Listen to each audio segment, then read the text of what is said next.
Hello friends, welcome to our official channel the goal achiever. मैं राम कोंडकर आप लोगों का स्वागत करता हूं हमारे यूट्यूब के official channel the goal achiever में।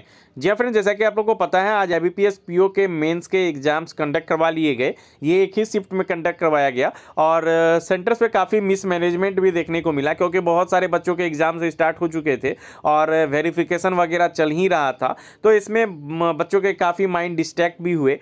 तो इसके अलावा अगर मैं ओवरऑल पेपर की बात करूँ तो प्रीवियस ईयर के कंपैरिजन में इस बार पेपर का लेवल बहुत अच्छा लेवल का पेपर देखने को मिला। स्पेशली इन क्वांट की बात करूं तो हर एक सेक्शन की बात करेंगे। सबसे पहले सेक्शन अगर मैं बात करूं रीजनिंग की, तो रीजनिंग भी मॉडरेट टू डिफिकल्ट लेवल का था। रीजनिंग में क्या क्या आया था, सबसे पहले जो पैटर्न चेंज की गई थी उसमें इस बार देखने को क्या मिला, ए और बी सेक्शन का मतलब था 2 नंबर वाले जितने भी क्वेश्चंस थे वो एक सेक्शन उसको अलग कर दिया गया था और 1 नंबर वाले मार्क्स वाले क्वेश्चन अलग कर दिए गए थे। इसलिए आपको जब आप क्वेश्चन को सॉल्व कर रहे होंगे तो आपको कोई मार्क्स इंडिकेट वहां पे नहीं दिख रहा होगा स्क्रीन पे। प्रीवियस मेंस में क्या था, पिछले साल जब आप कोई भी क्वेश्चंस बनाते होंगे तो उसके साइड में वो मार्क्स इंडिकेट रहता था, 2 मार्क्स 1 मार्क्स इस तरह का, वहां पे फिर 2 1 इस तरह का इंडिकेट किया हुआ था। लेकिन यहाँ पे चूंकि सेक्शन अलग कर दिए गए थे तो ऐसा कुछ इंडिकेट आपको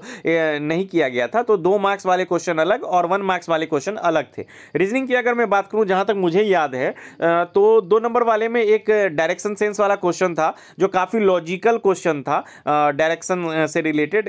बस डिपो का पॉइंट था, उसमें पी और क्यू 2 बस वगैरह दिए गए थे, वो डिफरेंट डिफरेंट डायरेक्शन में चल रहे थे, इस तरह का क्वेश्चन था। और आपको कोडेड इनइक्वालिटी देखने को मिली जो एक बहुत अच्छे लेवल की थी। जिनको मैजिक बॉक्स वाला ट्रिक अगर याद हो तो वो उन्होंने उस क्वेश्चन को किया होगा। और उसके अलावा एक पजल जो थी वो बहुत ज़्यादा टाइम कंज्यूमिंग लगा और बन भी नहीं पाया, बहुत अच्छे लेवल का था। मणिपुर, त्रिपुरा इस तरह के 3 शहर दिए गए थे और कुछ 9 पीपल्स वगैरह दिए गए थे, 9 या 10 मुझे याद नहीं है एग्जैक्ट, और वो डिफरेंट एज के थे। तो बहुत अच्छे लेवल का क्वेश्चन था। इसी तरह पैरेलल रो वाला क्वेश्चन देखने को मिला।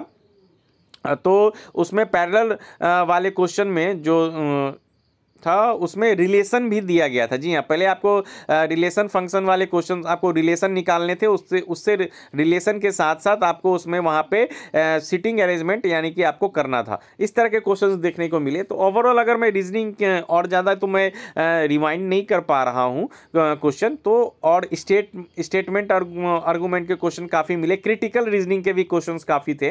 तो ओवरऑल अगर मैं बात करूँ तो reasoning moderate to difficult level का था। और आपकी अगर आपने अटेम्प्ट किया है, अगर आपने 12 मार्क्स से ऊपर के 16 मार्क्स में बोल रहा हूँ, नंबर ऑफ क्वेश्चंस नहीं बोल रहा हूँ, तो आपके बहुत अच्छे अटेम्प्ट हैं, बहुत बेहतरीन अटेम्प्ट हैं। और इस बार सेक्शनल कट ऑफ काफ़ी कम जाने वाला है, आप टेंशन ना लें। उसके बाद जीके की अगर मैं बात करूँ तो जनरल अवेयरनेस काफ़ी अच्छा क्वेश्चन पूछा गया था अच्छे से। जिन्होंने भी अगर सितंबर और अक्टूबर के बैंकिंग अवेयरनेस और करंट अफेयर्स को बहुत अच्छे से पढ़ा होगा तो वो आराम से 15+ तो एकदम स्कोर कर ही सकते हैं। तो क्वेश्चंस काफ़ी सितंबर अक्टूबर के बहुत सारे क्वेश्चंस थे। ऐसा प्रीवियस ईयर भी देखने को मिला था। जो मुझे याद है आईबीपीएस पीओ का जो मेंस था वो 22 जनवरी को था। उसमें लगातार सिर्फ 1 मंथ दिसंबर से भर के क्वेश्चंस पूछे गए थे जनरल अवेयरनेस में। तो इस बार लगभग वही देखने को मिला, सितंबर अक्टूबर से बहुत ज़्यादा क्वेश्चंस देखने को मिले और बैंकिंग अवेयरनेस के भी क्वेश्चंस काफ़ी थे और नवंबर के 1 या 2 क्वेश्चंस देखने को मिले। तो ओवरऑल अगर जनरल अवेयरनेस की बात करूं तो ये ठीक था, आप इसमें मॉडरेट लेवल कह सकते हो। आप 15 मार्क्स के क्वेश्चंस आप अटेम्प्ट एकदम इजीली कर सकते थे। उसके बाद अगर मैं बात करूं इंग्लिश की तो इंग्लिश भी डुएबल था। इंग्लिश में आपको एक क्वेश्चन आपको याद होगा, वर्ड स्वैपिंग वाला क्वेश्चन था कि आपको वर्ड स्वैप करना है विथ फिलर। उसमें आपको एक ब्लैंक दे दिया गया था, उसमें भी आपको ब्लैंक को फिल करना था। तो वो इजीली वो बन रहे थे। और पैसेज बहुत सारे क्वेश्चन दिए गए थे। एक क्वेश्चन था पैसेज 1 पैसेज 2 करके दिया गया था, फिर उससे रिलेटेड क्वेश्चंस थे। और फिर एक इकोनॉमी से रिलेटेड इन्फ्लेशन, जो ऑस्ट्रेलिया में इन्फ्लेशन से रिलेटेड जो पैसेज था उससे रिलेटेड क्वेश्चन थे। और एक पैसेज मुझे याद नहीं आ रहा, चाइना की एजुकेशन सिस्टम में रिफॉर्म के लिए से रिलेटेड एक पैसेज थे। इस तरह के पैसेज काफ़ी पूछे गए थे। तो ओवर और 2 मार्क्स के भी इंग्लिश में क्वेश्चन शायद 5 क्वेश्चंस थे। तो वहाँ पे एक स्टेटमेंट दे दिया गया था। तो उस स्टेटमेंट को कौन सा ऑप्शन बहुत ज़्यादा अच्छे से वेरीफाई कर रहा है, कंक्लूजन तो कंक्लूड कर रहा है, वो रिलेटेड क्वेश्चन थे, इस तरह के क्वेश्चन थे। तो इंग्लिश में बच्चे अच्छे अटेम्प्ट किए हैं, ऑब्वियस है। तो इंग्लिश की अगर मैं बात करूं तो इजीली आप 17 प्लस स्कोर कर सकते थे, मतलब इंग्लिश ठीक था। लेकिन क्वांट की अगर मैं बात करूं तो क्वांट एक अलग ही लेवल का देखने को मिला। आउट ऑफ द अर्थ से, इस प्लैनेट का क्वेश्चन नहीं था। पता नहीं, ये समझ में नहीं आ रहा है कि IBPS चाहता क्या है। और जो DI का लेवल था, बहुत हाई लेवल क्वेश्चन पूछा गया था। बच्चे से क्वेश्चन अटेम्प्ट नहीं हो रहे थे। एक DI कॉस्ट प्राइस और मार्केट प्राइस से रिलेटेड परसेंटेज वाला था, और उसमें सारे वेरिएबल ही दिए गए थे, और पाई चार्ट में भी बहुत वेरिएबल भर भर के दिया गया था। और क्वेश्चंस बनाने के बावजूद उसके आंसर्स नहीं आ रहे थे, और बहुत हाई लेवल का क्वेश्चंस दिया गया था। एक्चुअली अगर मैं बात करूं तो अगर आपने मॉक दिया होगा, चाहे वो किसी भी कंपनी का आप दे रहे हो, चाहे वो अड्डा का हो, स्मार्ट कीड़ा का हो, या प्रैक्टिस मॉक का हो, मॉक में भी उस लेवल के क्वेश्चंस देखने को नहीं मिलते जिस तरह का लेवल आपको एग्जाम में देखने को मिल रहा है। एक अलग ही लेवल क्वेश्चंस देखने को मिल रहे हैं, चाहे कोई भी सेक्शन हो, चाहे रीजनिंग हो, मैथ्स हो, जनरल अवेयरनेस हो, बहुत हाई लेवल के क्वेश्चंस देखने को मिल रहे हैं। क्वांट के तो बहुत हाई लेवल के क्वेश्चंस देखने को मिले, और बच्चों के अटेम्प्ट बहुत लो हैं, बहुत ज़्यादा।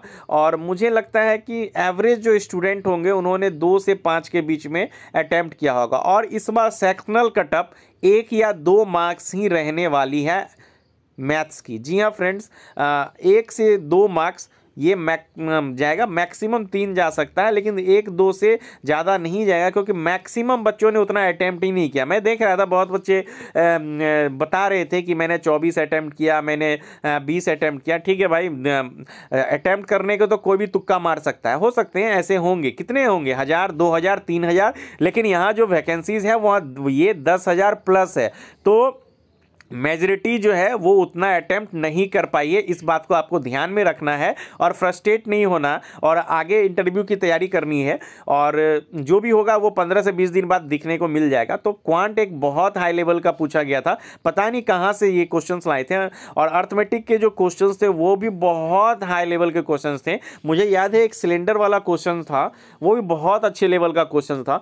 तो यहाँ पे आपको क्वेश्चंस में भी वेरिएबल वाले क्वेश्चंस बहुत देखने को मिले, मतलब एक अलग ही लेवल का क्वेश्चन इस बार IBPS PO के द्वारा क्वांट का पूछा गया।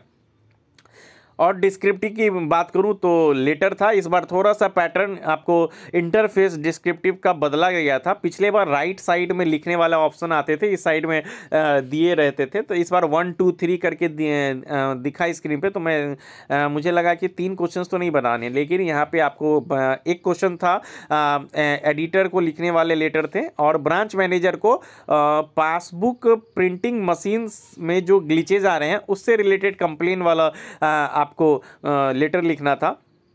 और मैं ऐसे की बात करूं तो ऐसे में एजुकेशन सिस्टम किस तरह इकोनॉमी में को इफ़ेक्ट करता है उससे रिलेटेड एक पैसेज थे मूवीज़ और गेम्स से रिलेटेड, कि वो कैसे यंग जनरेशन पे इफ़ेक्ट डाल रहे हैं, इस तरह के आपको डिस्क्रिप्टिव में देखने को मिले। तो बहुत बच्चे डिस्क्रिप्टिव भी मतलब डुएबल था, डिस्क्रिप्टिव आप कर सकते थे।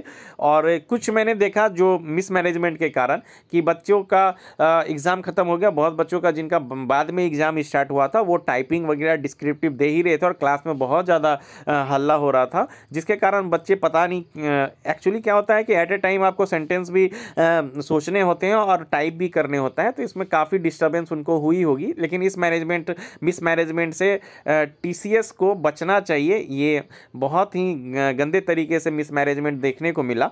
और ओवरऑल अगर मैं बात करूं क्वेश्चन की तो क्या गुड अटेम्प्ट रहेगा और क्या कटअप रहेगी, इसके रिगार्डिंग मैं कल आप लोग के लिए एक वीडियो लेके आऊँगा कि एक्सपेक्टेड कटअप क्या रह सकता है। मैं पूरा अच्छे से एनालाइज कर लेता हूँ। तो ओवरऑल अगर मैं एग्ज़ाम की बात करूँ तो मॉडरेट टू डिफ़िकल्ट देखने को मिला। मैं डिफ़िकल्ट के कैटेगरी में इस एग्ज़ाम को रखूँगा और क्वांट को लेकर टेंशन नहीं लेना है। बहुत मैक्सिमम मेजॉरिटी बहुत सारे ऐसे हैं जिनके अटैम्प्ट बहुत कम है क्वांट में।